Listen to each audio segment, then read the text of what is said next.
인간을 인간답게 만드는 지혜를 깊이 있게 전해드리는 시간, 인문학 산책. 그 첫 번째 시간으로 이번 달에는 건국대학교 건축전문대학원 김종진 교수 모시고 빛과 형태로 이루어진 건축 이야기 하겠습니다. 어서 오십시오. 네, 안녕하십니까? 네, 반갑습니다. 반갑습니다. 자, 이번 주하고 다음 주 2주 동안 건축에 대한 이야기를 나눠볼 텐데, 건축이 건물을 짓는 거잖아요. 그런데 교수님은 건물을 짓는다는 말보다는 형태, 빛, 그림자 이런 공간 이야기를 많이 하신다고 들었습니다. 교수님이 생각하는 건축은 뭔가요?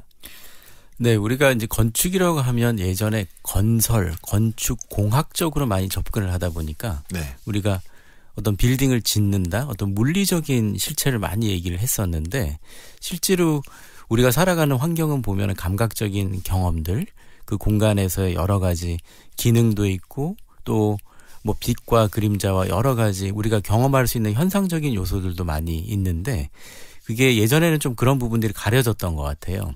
그래서 지금 우리가 이제 공간을 가서 느끼는 감성적인 경험이나 어떤 뭐 이렇게 약간 마음의 울림 같은 것들 그런 게 다 이제 현상적인 경험이다 보니까 그런 것들이 좀 중요해지는 시대가 또 되었거든요. 네. 그래서 저는 그쪽에 조금 포커스를 맞춰가지고 책도 썼고 그리고 이제 강의도 그쪽으로 좀 집중해서 하고 있습니다. 아, 우리가 어떤 걸 경험하느냐에 대한 얘기인가요?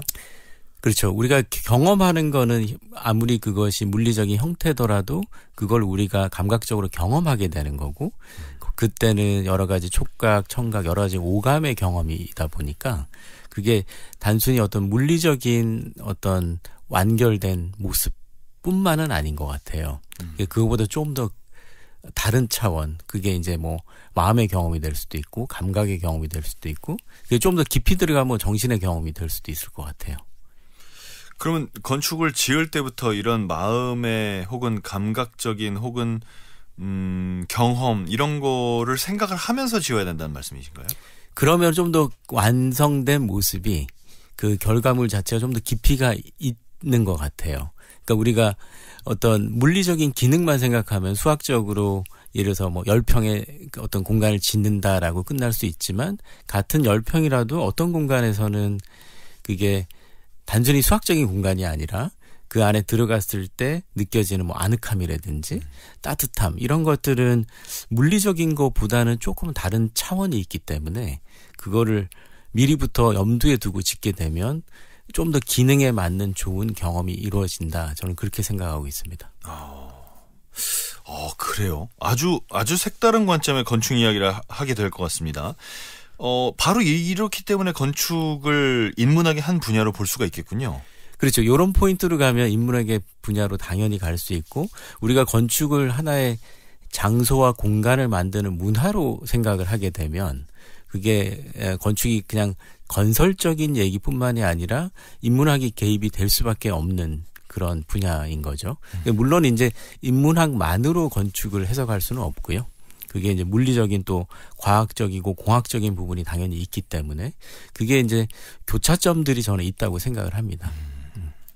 아니, 어떻게 하다가 이렇게 생각이 가셨나요? 왜냐하면 그 교수님의 이력이 보면은 건축가 나오셨고 네. 또 영국 건축협회 건축학교 나오셨고 미국 하버드대학교 디자인대학원에서 건축과 졸업하셨고 그러니까 말하자면 건축을 계속 공부하신 분이잖아요. 네. 이런 분들은 보통 그 어떤 수학적이고 공학적인 관점에 안전하고 튼튼하고 활용도 높고 이런 쪽의 생각을 더 많이 하신단 말이에요. 근데 지금 전혀 반대의 이야기를 어떻게 보면 약간 예술적인 이야기를 하셔가지고 이렇게 생각이 초점이 옮겨가게 된 계기가 있으실 것 같아요. 근데 아이러니하게도 네. 제가 그 학교들에서 배운 것들이 사실 이런 것들입니다. 아, 그래요? 네네. 그러니까 우리가 소위 건축학교에서는 공학적이고 물리적이고 건축공학적인 걸 많이 가르칠 거라고 생각을 하시는 그게 있는데 네네. 그런 게 당연히 있지만 동시에 예술적이고 심미적인 그리고 뭐 현상적인 또 어떨 때는 철학적인 그런 부분들이 같이 있거든요. 그러니까 그게 이제 우리나라의 건축 그 공학 교육이 예전부터 그런 식으로 많이 집중이 되어 왔죠. 근데 지금 우리나라도 많이 변화하고 있습니다. 이런 식으로 경험하는 식으로. 그렇죠. 이게 다는 아니고 이제 밸런스를 갖춰가고 있는 거죠. 옛날에는 그렇죠. 이제 건설 공학만 집중이 됐다면 지금은 그 이외의 어떤 다른 차원의 가치들도 같이 가리키는 예, 그렇게 좀 바뀌고 있습니다. 그것도 없으면 안 되는 거니까요. 그렇죠. 왜냐하면 그게 없으면 굉장히 드라이한 건물만 되니까. 네. 그럼 교수님 개인적인 생각에서 크게 전환하게 된 그런 계기도 있습니까? 저는 어릴 때부터 조금 제가 소위 얘기하는 뭐 감성적이라고 할까요? 아, 진짜요? 그러니까 예를 들어서 저는 이제 빛이 아름다운 그런 공간에 들어가면 이게 좀 앉아 있고 그런 게 있었거든요. 그러니까 괜히 이제 마음이 울리는 거죠. 그런 데 들어가면. 그러니까 그런 것들이 왜 그럴까? 뭐 해외 여행을 가더라도 그런 공간들이 좀 더 끌렸던 것 같고 그러다 보니까 자연스럽게 요런 마음의 그 경험이나 이런 것들은 어떻게 시작되는 거지? 그러다 보니까 그 중심에 빛이 있더라고요. 빛과 그림자와 그런 부분들. 그런 것들을 이제 녹여낼 수 있겠다. 설계나 이런 부분에. 그래서 물론 이제 빛과 그림자가 다는 아니고 예를 들어서 아이방을 설계를 하더라도 뭐 이렇게 아늑함을 줄 수도 있고 그리고 우리가 또 아주 기술적인 데가 필요할 때는 정확한 빛이 또 필요할 수도 있겠고. 그러니까 이제 상황마다 다르겠지만 네, 그렇게 저는 뭐 개인적으로 제가 좋아하는 공간들 뭐 예술 음악이나 미술이나 이런 것들이 좀 비슷한 계열이었던 것 같아요. 교수님 말씀하시는 게 너무 달라서 그래서 더 재밌을 것 같다는 생각이 듭니다. 형태적인 측면에서 건축을 논하는 거는 참 익숙한데 그러면 빛과 그림자도 건축의 일부인가요? 일부로 만들어야 되나요? 저는 이렇게 말씀을 드리자마자 생각나는 게 그 파주의 미메시스 미술관, 네. 미술관인가요? 거기가 미술관이죠. 거기가 저는 그런 생각을 되게 많이 했거든요. 네. 이 건물은 참 시간에 따라 그림자가 다르게 떨어지는 게 신기하다 이런 생각을 했던 기억이 나요. 네. 그런 얘기입니까? 그거는 굉장히 잘 보신 건데. 잘 본 건가요? 건축가의 의도입니다. 아, 그래요? 네, 의도를 파악하신 거예요. 이런 걸 소가 뒷걸음치다가 뭐 잡았다라고 얘기를 하죠. 전혀 모릅니다. 저는 이런 거에 대해서. 그거는 네. 알바로 시자 건축가, 프리츠커 상 받은 포르투갈 건축가인데 그 네, 유명한 사람이라는 얘기는 들었습니다. 네, 그 건축가가 애초부터 의도한 바입니다. 이름이 뭐라고요? 알바로 시자. 알바로 시작? 시자. 예. 우리 네. 그러니까 SIZA인가요? 제가 지금 순간 철자까지요. 철자 틀리면 안 되는데. 알바로 시자라는 네. 분이 이걸 생각하고 만든 거라고요? 그러니까 그 앞에 가면은 이렇게 백색 콘크리트로 이렇게 굽어져 있잖아요. 네네. 그게 미술관이기 때문에 창문이 필요가 없어요. 내부에 들어가면 자연광이 하늘에서 이제 내려오게 돼 있고, 네. 그 이렇게 굽어진 거는 사실 뭐 두 팔 벌린 모습도 있고, 그리고 환영하는 느낌도 있고, 그리고 그 사이에 마당이 들어와 있거든요. 그런데 그 공면 자체가 각도상 보면 우리가 아침부터 오후까지 햇빛의 각도에 따라서 그 그림자가 다 다르게 돼 있어요. 그러니까 그게 우리가 언제 가느냐에 따라서 그림자를 다르게 경험하는 거죠. 그게 알바로 시자의 초기 계획부터 의도가 된 그런 개념입니다. 그러면 이 건축물은 사실 한번 지어지면은 변화가 없이 영원하다라고 생각이 되는데 네. 이걸 시간에 따라서 변화를 주려고 한 겁니까? 시간을 그 건물의 표정에 담는 거죠. 와, 그러니까 건물의 표정 그런 말을 쓰는군요. 그거를 그 시자 같은 경우는 이제 시적 표현도 많이 쓰는데 그 건물의 얼굴의 표정이라고 그랬거든요. 얼굴의 표정이 시시각각 달라질 수 있다. 그게 이제 그림자로 거기서는 좀 주고 있죠. 공면 그림자가 이렇게 휘어지는 게 굉장히 아름답죠.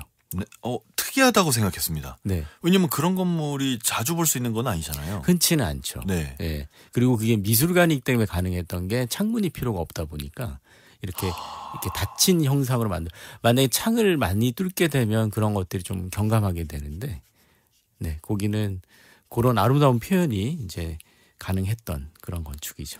창문이 없으니까 가능한 형태긴 한데 또 창문이 있어야 되는 건물이면 다른 방식으로 뭘 만들어내시겠다는 생각이 드네요. 건축가라는 사람들은. 그렇죠. 예를 들어서 이제 르꼬르비제 아시죠? 네. 꼬르비제가 라툴레트 수도원을 설계할 때 네. 거기는 창문이 굉장히 많은 어떤 복도에다가 창살을 만들었는데 이번에는 역으로 햇빛이 움직이면 창살의 그림자가 복도에 이렇게 움직이게 되잖아요.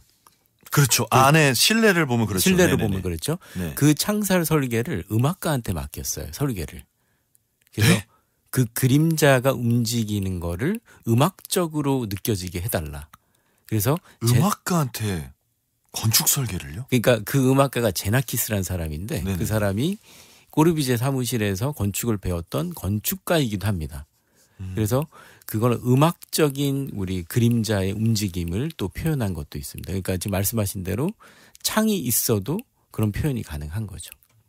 와, 그럼 거기는 요새 같은 거 카메라 한 4시간짜리 거치해 놓으면 음악이 울리는 듯한 느낌을 주는 건가요? 그렇죠. 그게 정확한 표현이세요. 이게 타임랩스로 찍어야 우리가 뭐 예를 들어서 3분으로 딱 봤을 때 그림자의 움직임이 약간의 음악적으로 느껴지고 실제 우리가 갔을 때 그림자 움직임을 보기는 힘들잖아요. 그렇죠. 가만히 있어야 되니까. 잘 안 움직이잖아요. 그렇죠. 네. 근데 거기가 오전, 오후, 저녁 어느 시점에 가느냐에 따라서 사실은 창살들이 뭐 수십 개로 보였다가 몇 개로 보였다 이러거든요. 왜냐하면 겹쳐지니까. 겹쳐지는구나. 네. 네. 그래서 그게 겹쳐질 때는 하나의 그 강한 음처럼 들리고 이게 여러 개의 얄싹한 선들이 보일 때는 이게 잔잔한 음들로 보이고 네, 그런 또 표현이 그런 것들이 이제 중요한 어떤 창을 사용한 그 공간의 표정 그렇게 보실 수 있죠. 아니 근데 그럼 그런 공간은 그런 걸 더 잘 느끼게 하려면 안에 뭐가 없어야 되겠는데요?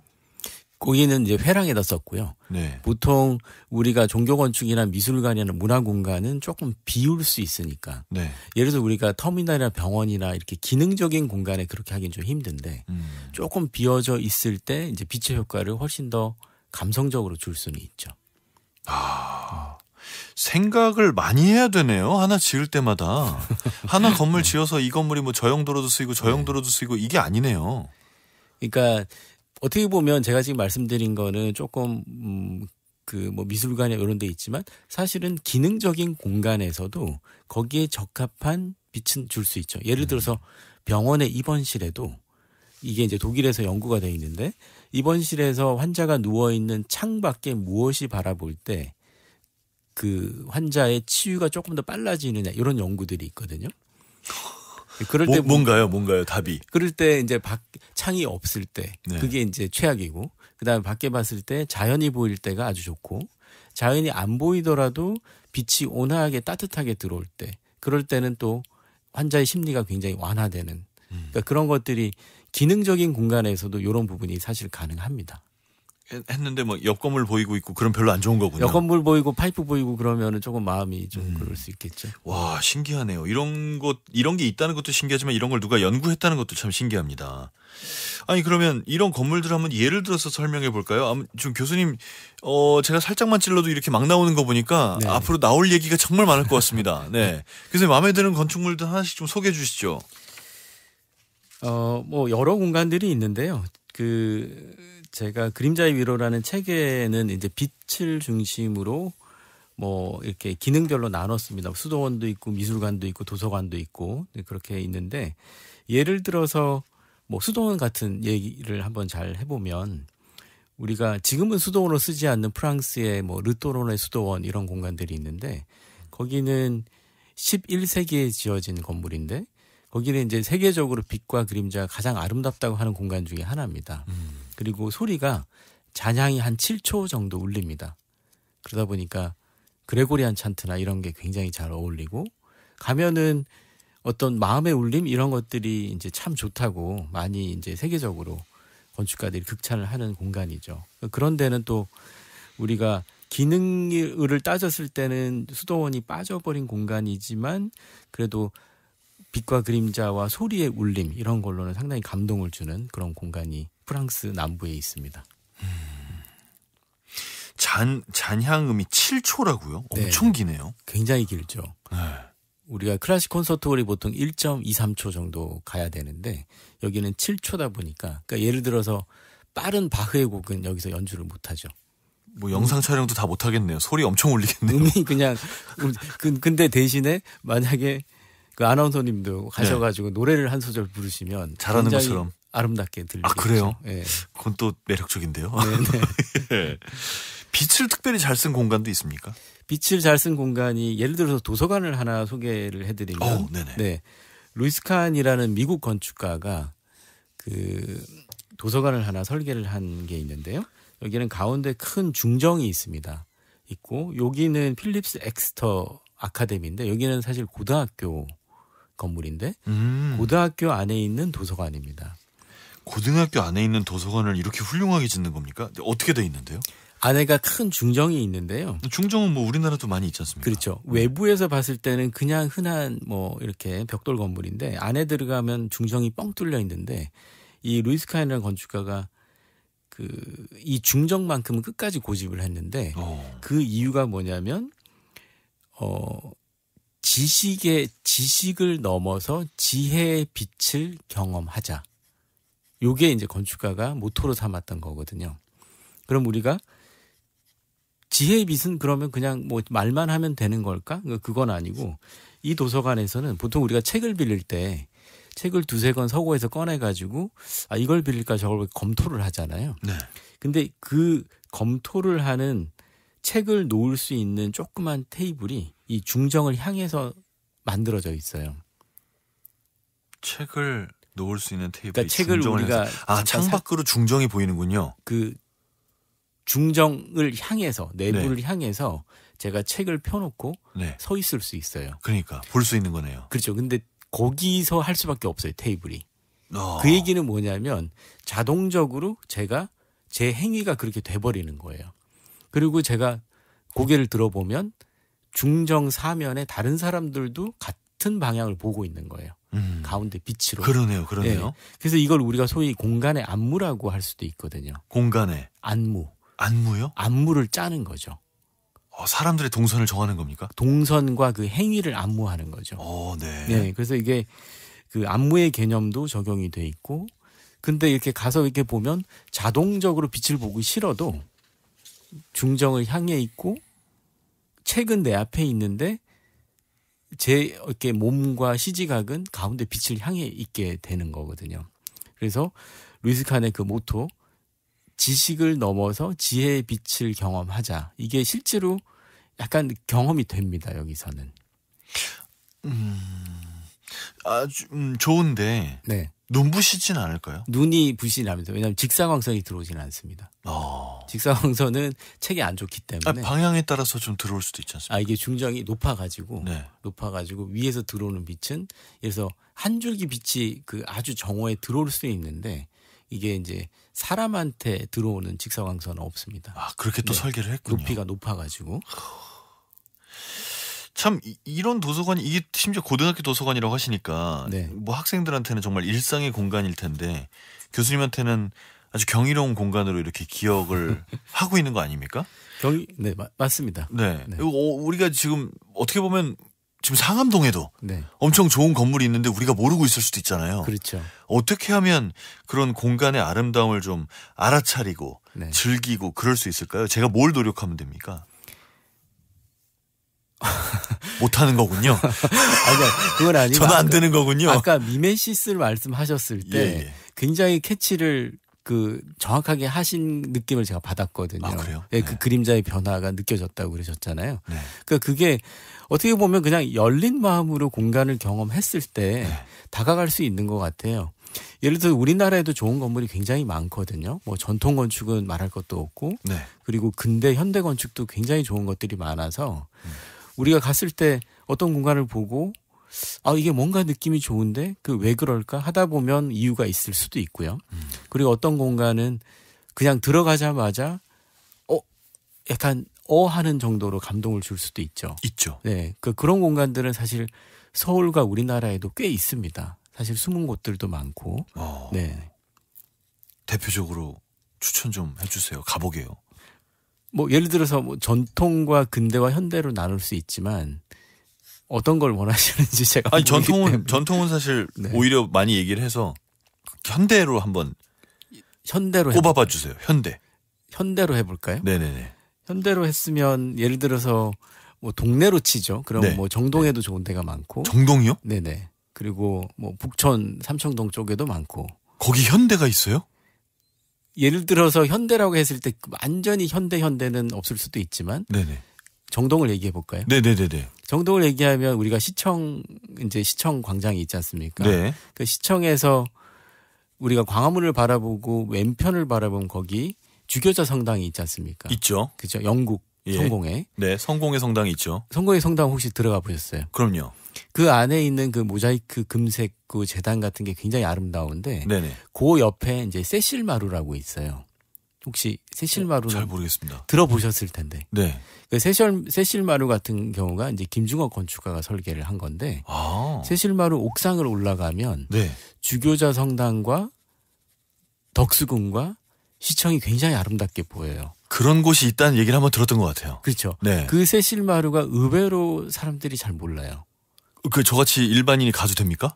그 지금 누구나 올라갈 수 있게 공개가 돼 있고. 세실마루 지금 네네. 갑니다. 세실마루. 세실마루 네. 굉장히 좋고요. 그러니까 그 건물 같은 경우는 어떤 역할을 하고 있냐면 본인의 건물, 그러니까 건물 자신은 조용합니다. 조용한데 옥상을 올라가면 굉장히 좋은 풍경을 보여주거든요. 근데 그런 게 있고 그 앞에 이제 건축 도시 박물관이 있는데 전시관. 그거는 낮게 설계가 돼 있어요. 원래 거기가 일제시대 때 그 국세청 자리였는데 그걸 허물고 건물을 지으면서 주교자 성당이 이제 보이게 했죠. 그리고 그 도시건축 전시관은 지하를 깊게 파가지고 지하로 내려버리고 네. 건물을 낮게 만들었죠. 그래서 그런 것들이 주변과 잘 통합돼서 보이게 하는 그런 거기 가서 지금 제가 말씀드린 요 바운더리가 네. 걸어서 한 10분 정도 안에 다 맞아요. 닿는 네. 거리거든요. 네. 그러니까 한번 가보시면 그 전혀 다른 풍경이 펼쳐질 겁니다. 특히 세실마루를 올라가시면. 야, 여기는 꼭 한번 가봐야 될 것 같습니다. 자, 이렇게 계속해서 우리가 가볼 수 있는 그런 아름다운 건축물에 대한 얘기도 하고 있습니다. 잠시 음악 듣고 계속 얘기 이어가겠습니다. 티그랑 하마시안, Rays of Light입니다.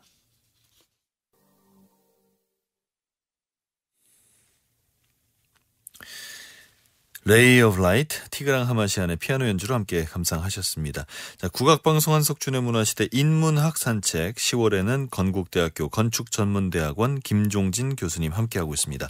빛과 형태로 이루어진 건축 이야기, 참 일반적인 건축 이야기가 아닐 겁니다. 여러분도 한번 관심 갖고 들어봐 주시기 바랍니다. 자, 아까 이제 도서관 얘기를 하다가 우리가 가볼 수 있는 건축물 얘기를 좀 샜는데 그 도서관을 지은 분이 이름이 루이스 칸? 맞습니다. 이분이 이제 좀 건축계에서는 좀 유명한 분입니까? 유명한 분입니다. 이분이 네. 지은 또 다른 유명한 건물도 있습니까? 이분이 지은 또 다른 건물이 방글라데시 다카에 국회의사당이 있고요. 방글라데시의 국회의사당? 국회의사당. 그러니까 그 옛날에 그런 건축가한테 설계를 의뢰한다는 것 자체가 대단한 용기인데. 그러네요. 그 국회의사당이 있고 그다음에 샌디에고에 가면 네. 소크 인스티튜트라고 하는 생물학 연구소가 있어요. 네. 거기서 노벨상들이 많이 나오는 곳이기도 하거든요. 네. 네, 그 소크라는 사람이 지은 생물학 연구소. 그 연구소도 같은 루이스 칸이 설계를 했습니다. 네. 그러니까 요분은 좀 늦게 건축가의 길로 들어선 분인데. 그래요? 그러니까 본인의 사무실을 조금 늦게 했어요. 네. 그러니까 그 전에는 다른 사무실에 일을 하다가. 그래서 이분은 말년이 오히려 훨씬 더 좋은 작품을 많이 만들었던 대표작들이 거의 다 말년에 나왔던 네, 그런 그 루이스 칸이라는 미국의 그 근현대 건축가. 네, 아주 유명한 분이죠. 지금은 작고하셨습니다. 돌아가셨고요. 네. 네. 자, 오늘 이 건축 이야기 들으면서 또 많은 분들이 문자를 보내주고 계십니다. 강인혜님께서 빛나는 형태들의 노래 저자님이신가요? 운전 중에 우연히 듣고 있는데 기분 좋은 하루가 될 것 같아요. 라셨고요. 빛나는 형태들의 노래란 이 책을 또 기억을 해주시네요. 네, 감사합니다. 네. 네. 애정스톤님 어깨 수술하고 4개월 차인데 오랜만에 들어도 국악방송 여전히 좋네요. 어깨 수술을 하셨군요. 네. 완쾌하시길 바랍니다. 지우님께서 이런 도서관에서 공부하면 없던 예술적 감각도 생겨날 것 같아요. 이거 아까 루이스 칸 작품 보고 이걸 남겨주셨어요. 0012님이 세실마루 옥상 전망대 소개해 주셔서 감사합니다. 어제 이웃의 옥상에 가봤는데 우리 집에서 보는 것과 너무 다르고 특별한 느낌을 받았어요. 건물 구도의 중요성을 느꼈습니다. 라고 하셨습니다. 자, 건축에 있어서 빛과 어둠 또 그림자 이런 것들이 어떤 역할을 하는지에 대한 얘기를 하고 있습니다. 이번에 스위스로 가보겠습니다. 스위스는 굉장히 작은 마을이네요. 이 발스라는 마을. 여기에 또 뭐가 있습니까? 예, 여기에 이제 멋진 온천장이 있는데요. 네네. 피터 줌터, 우리가 영어로 발음하는 피터 줌터가 되고 현지 발음으로는 페터 춤토르가 되는데요. 네. 그냥 편하게 제가 이제 피터 줌터라고 하겠습니다. 프리츠크 상을 받았던 건축가고요. 지금 나이도 굉장히 많은 분인데 이분이 자기 고향 마을 쪽에 발스에 큰 온천장을 지었는데 사실은 이 발스는 온천 마을입니다. 그러니까 소위 우리가 그 스위스 가서 이렇게 편의점에 가가지고 발스라고 하는 생수도 있거든요. 네. 그게 같은 데서 일단 물이 오는 거고요. 그다음에 여기는 치유 온천으로 유명한 온천 마을인데 거기에 이제 큰 대형 온천장을 만들 기회가 있었어요. 네. 그래서 이제 피터 줌터한테 설계가 갔고 그걸 만들었는데 피터 줌터는 건물이 알프스 산의 한 부분처럼 보이게 만들었습니다. 그래서 앞에서 보면은 건물이 보이는데 네. 건물의 뒤에 올라가면 건물이 안 보입니다. 경사지에 파묻혀 있기 때문에 반만. 경치를 최대한 지키려고 한 거군요. 그렇죠. 이게 덩치가 크다 보니까 건물이 크게 되면은 아무래도 좀 이렇게 주변에 오두막들이 많다 보니까 이게 훼손이 되죠. 네. 그래서 건물을 좀 반쯤 숨겨버리는 그러한 그리고 지붕에는 잔디를 다 덮어버려가지고 네. 산 위에서 내려다 보면 건물 찾기가 힘듭니다. 네. 그런 식으로 설계가 되어 있습니다. 야, 그렇군요. 이것도 그러면 애초에 뭐랄까 건물을 짓기 전에 위치를 보고 상상을 해야 되는 겁니까? 상상도 이제 위치는 정해져 있는데 네네네. 그 공간의 어떤 느낌들은 네. 상상이 다 된 거고요. 이제 이 피터 줌터가 상상했던 거는 동굴이라는 거였어요. 그 개념이. 네. 우리가 동굴 속에 들어갔을 때 공간이 좀 어둑해지면서 그 물이 있잖아요, 항상. 네. 그런 어떤 감성을 가지고 동굴이라는 콘셉트를 했고 그리고 여기에는 규암이라고 하는 돌을 썼는데 그 돌이 이 발스 이 지역에서 나는 돌입니다. 그래서 그 돌을 6만 장을 이렇게 재단을 해가지고 만들었다 보니까 네. 건물이 분명히 현대에 신축한 건물인데 네. 그냥 산의 일부처럼 좀 또 느껴지기도 합니다. 그리고 건물을 들어갈 때 사진에서 볼 수 없는 향기가 납니다. 독특한 향기가. 그건 어떻게 하는 거죠? 그게 그 향기가 처음에 맡으면 약간 부담스러운 향기인데요. 그게 약간 썩은 달걀 향기가 납니다. 그거군요. 온천 유황 냄새. 유황 온천이죠. 네네네네. 네. 근데 그게 이제 들어가게 되면 이 안에서 저도 경험을 했던 거지만 유황 온천이 확실히 치유 효과가 있는 것 같아요. 그러니까 제가 정신이 맑아지고. 아, 그래요? 저는 그런 경험을 했거든요. 제가 오늘 저기 유황 뭐 팔러 오신 거 아니죠? 아니. 갑자기 광고를 하시는 것 같은데. 광고처럼 예. 됐는데. 살게요. 살 테니까 좀 이따 얘기하시고요. 제가 굉장히 그 거리가 쥐리에서 멀어가지고. 아, 그래요? 네. 제가 피곤한 상태로 도착을 했습니다만은 그래도 빨리 온천을 하고 싶어서 들어가는데 그 향기가 처음에 조금 저는 부담스러웠어요. 네. 근데 온천을 하고 나서 하다 보니까 네. 공간이 이런 말씀 이제 건축가로서 하긴 그렇지만 공간이 잘 안 들어오고 네. 온천이 너무 하고 싶어지는 거예요. 그리고 하고 나서 호텔로 올라왔더니 정신이 너무 맑아져 있는 거예요. 그리고 피부도 좋아진 것 같고. 네. 네, 제가 유황 홍보가 아니라 진짜 알겠습니다. 농담이에요. 온천 자체가 치유 효과가 저는 있다 그렇게 생각을 했고요. 네. 거기에 도움을 주는 게 이 빛을 어느 정도 차단한 것들. 네. 왜냐하면 시각을 차단하게 되면 소리가 더 뚜렷하게 들리거든요. 근데 그거를 의도를 했죠, 여기서는. 아니, 이런 그 사람들이 거기서 하게 되는 행위를 네. 건축으로 미리 설계를 한다는 게 정말 신기하네요. 이분은 특히나 그런 쪽에 관심이 많은 건축가이기 때문에 그게 최초부터 의도가 돼 있고 그리고 지금도 있는지 모르겠습니다만 일주일에 한 번씩 나이트 바스라는 그 밤의 온천을 하는데요. 그때는 불을 다 끕니다. 불을 다 끄고 알프스의 하늘빛으로만 온천을 하게 돼 있어요. 그러니까 그 물소리만 들리는 거죠. 밤에. 그러니까 그런 경험도 상당히 아름다운 경험이죠. 특이하네요. 저는 근데 순간 그러니까 건물의 한쪽 부분에서 보면은 산의 일부처럼 보인다. 건물이 잘 안 보인다라는 말씀하셨잖아요. 그 건물의 위쪽에서 바라보면. 네네. 네네. 위에서 바라보면. 네네.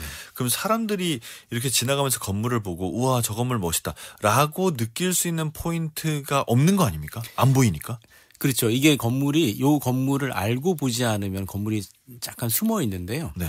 그게 이제 피터 줌터 같은 경우는 의도 자체가 일단 알프스의 풍경을 해치면 안 될 것 같고 그다음에 기존의 발스 마을에 있는 주변 건물들이 크지가 않거든요. 네.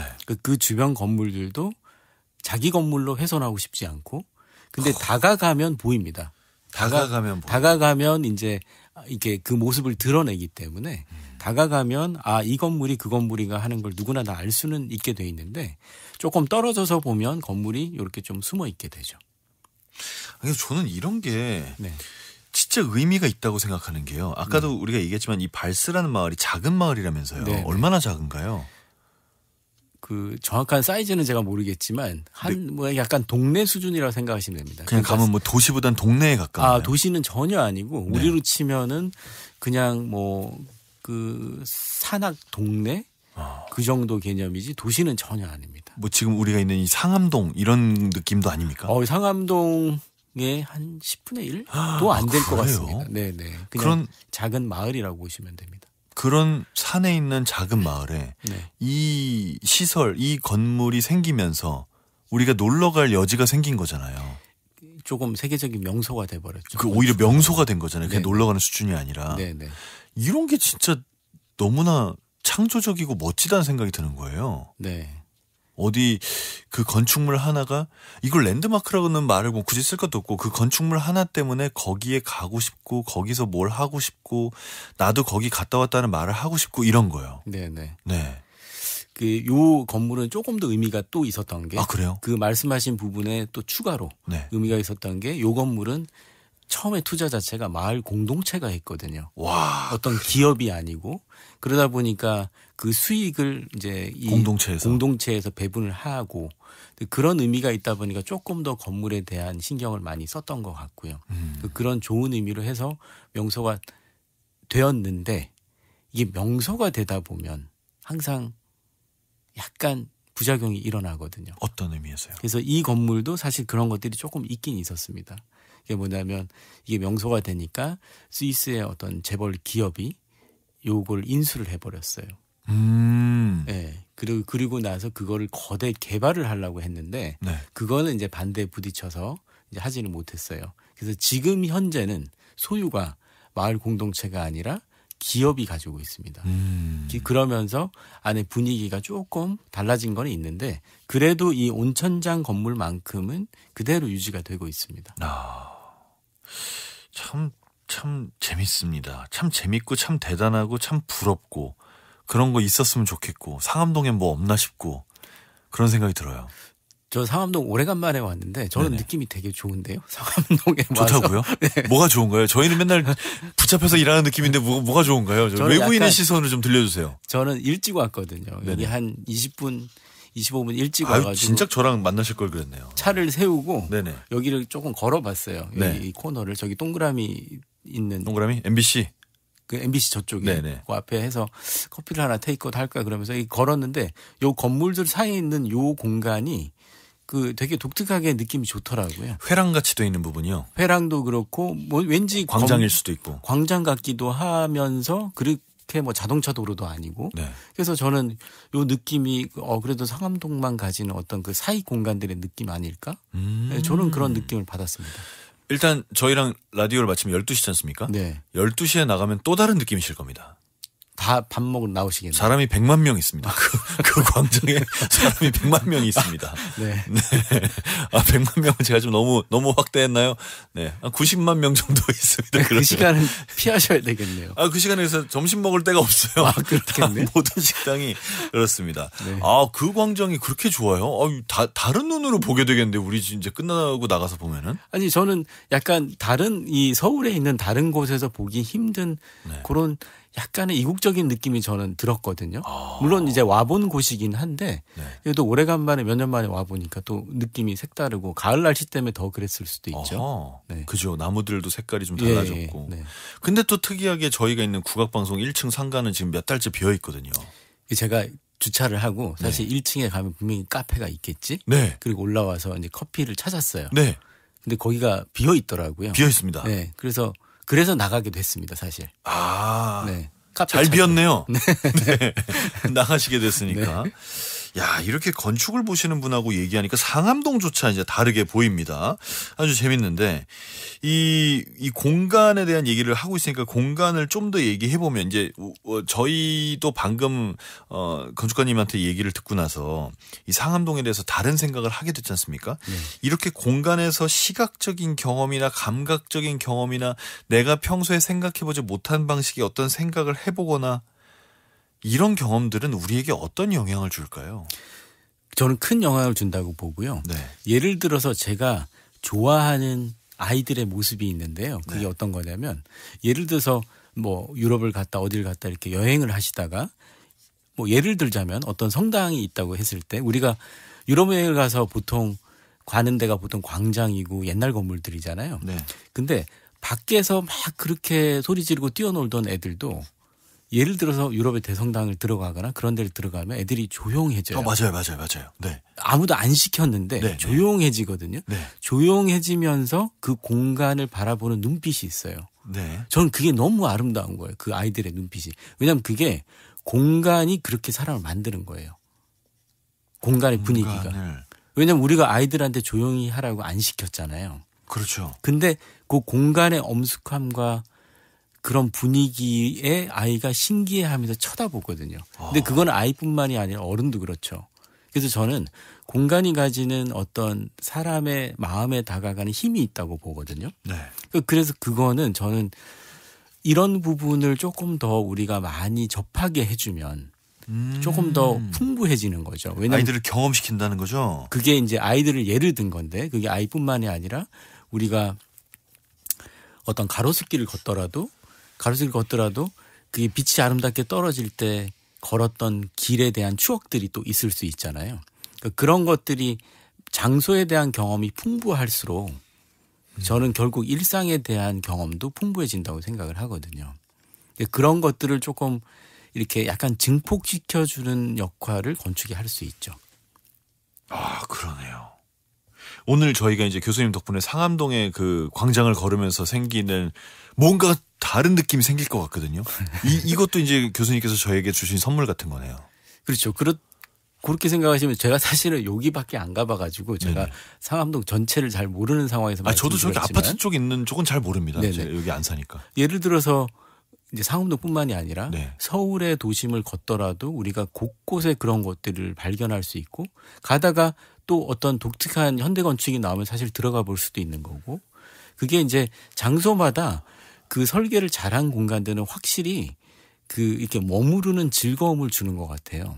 그래서 뭐 카페 테라스가 지금 같은 날씨에 너무 좋다든지 뭐 그런 것들. 예를 들어서 지금 뭐 인사동에 있는 그런 미술관들 중에 정원이 있는 미술관들 가면 지금 날씨에 너무 좋거든요. 그런 데는 마당에만 앉아 있어도 너무 이제 추억을 만들 수 있죠. 갑자기 현대미술관 뒤에 잔디밭을 뛰놀던 저희 애들의 모습이 좀 생각이 납니다. 그러네요. 그런 것들이 추억이 될 수가 있네요. 국립현대미술관. 네네네. 네. 삼청동 삼청동. 입구에. 네. 네. 거기서 조금 역사 코멘트도 해주시면은 더 이제 풍부해지겠죠. 자기들 뛰어노느라고 뭐 전 보지도 않더라고요. 친구랑 갔는데. 네. 아이들이 그렇게 공간에 대해서 열린 경험을 할 수 있고 그거를 우리 어른들도 할 수 있다. 라는 말씀이신데 네네.